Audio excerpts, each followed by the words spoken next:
আব্বা। বাবু, বৌমাকে নিয়ে চলে এসছি। মা ভালো আছেন? এতক্ষণ ভালো ছিলাম না মধু, তোমাদেরকে দেখে ভালো হলাম।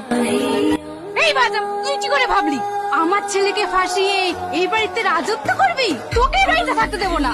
কই গো, বৌমাকে একটু বাইরে নিয়ে আসো। কি ব্যাপার সালমা, তুমি কাঁদছো কেন? বৌমাকে একটু ভালোবেসে আদর করছিলাম তো, তাই মার কথা ভেবে কষ্ট পাচ্ছে। টনির বউটা তো কি সুন্দর রে, একদম পুতুলের মতো। জীবনে ছেলে পেলে হবে নাকি? তুই কি বললি? আমার বৌমা বাধা হলেও না আমার ঘরের লক্ষ্মী। এই বেরিয়ে যা আমার বাড়ি থেকে। মা, সালমাকে ঘরে নিয়ে যাও।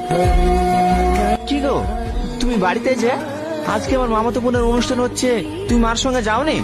সবাই যদি চলে যাই তাহলে বাড়ি থেকে থাকবে। চলো আমার সঙ্গে যাবে, রেডি হয়ে নাও। আমি গেলে যদি কোনো অসুবিধা হয়? কোনো অসুবিধা হবে না, চলো।